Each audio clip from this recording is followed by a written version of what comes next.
Teaching Blast technical seminars are an Intertech production. For instructor-led .NET, Java, and XML courses, visit us at www.intertech.com.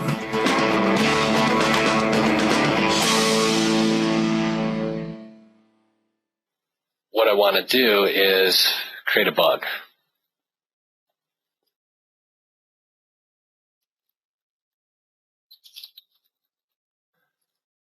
So I'm going to create a bug. I'm going to leave it assigned to TFS Setup, who is me. And we'll take a peek down here at what's been attached for us. And we've got the action log. We've got the event log. We've got a system recording. We've got some system information. And I'm going to say save and close.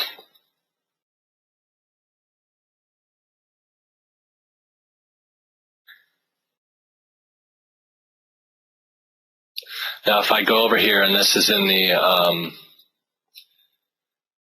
Visual Studio, this is more the developer view, and I want to look up my bugs.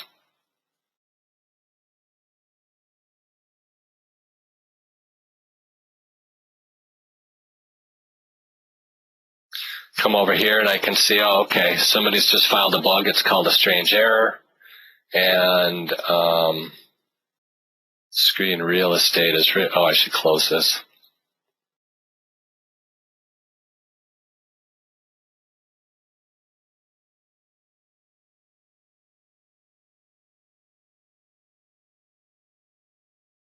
Okay, so now if I come over here, okay, I've got a strange bug. What's going on? Again, I can click on this recording, hit fast forward if I want, and see what's going on.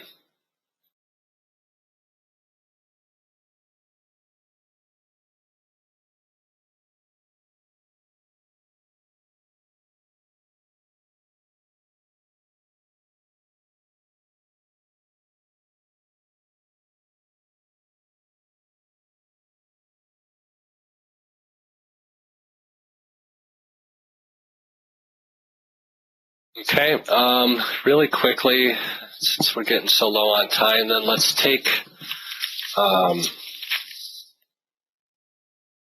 got to rerun that test. I didn't mark it as actually failed.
Okay, probably at a Microsoft person's suggestion, we can undock and float this test runner over here, so we've got a little more room to run our application.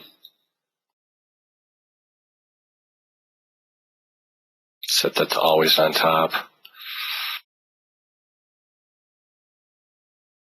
Well, I've completely messed up this recording. I'm not sure what's going on.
Okay.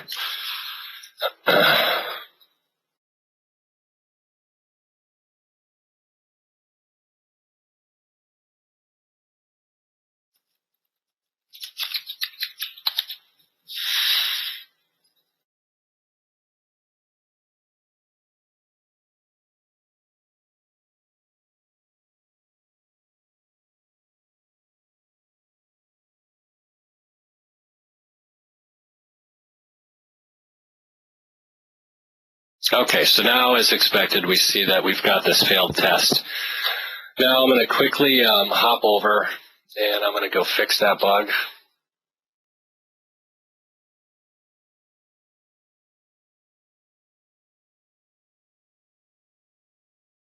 What I did was some really, really bad error handling.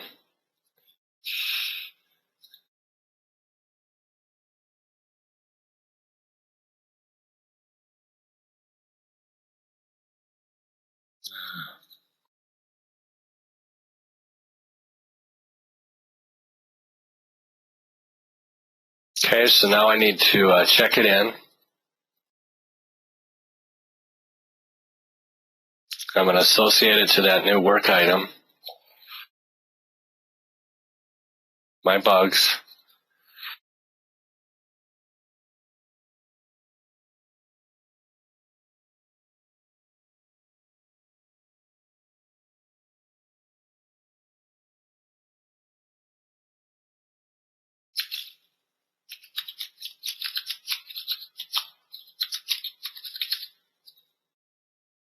Actually, to make it a more interesting bug, I've got to fix two places. I'm actually throwing the error over here. Put that down to 8.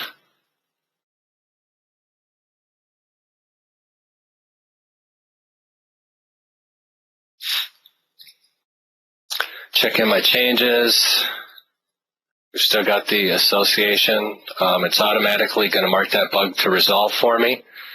Check that in. Now this is going to take a minute or two, but now what I have to do is go over and run a build.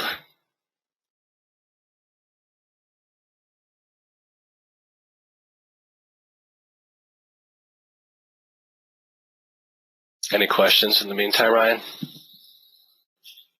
Yeah, you can do this in VB or C#.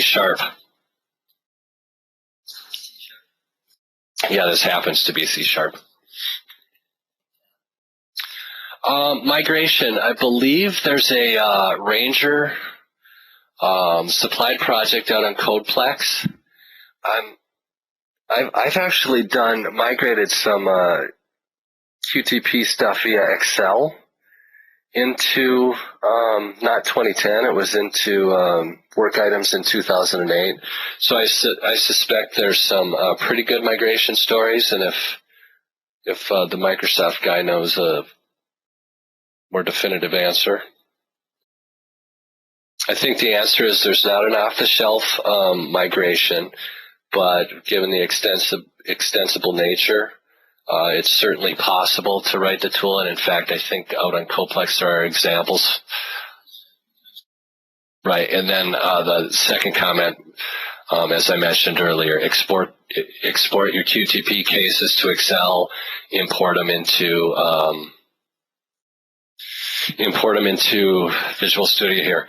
Okay, so what we've got is that my build's completed. If you were paying attention, I got this nice little pop-up notification out of my tray saying that such and such a build is completed. I'm going to just quickly pop over and take a look at the build report. I happen to have some tests included within my solution. The default build process automatically is going to include these tests, and I know that the tests aren't ready for prime time. So the reason it's partially succeeded is that the code built and everything was fine. The problem was that all of the test scenarios didn't pass. We're going to get to that, what's supported at the end. The answer is at release time, unit testing. At release time, the manual test runner is not going to work with Silverlight, and I guess I'm not certain about unit testing. My suspicion is soon after release, but not for release. The official answer is no. For more free learning resources and to see the latest lineup of our instructor-led .NET, Java, and XML courses, visit us at www.intertech.com.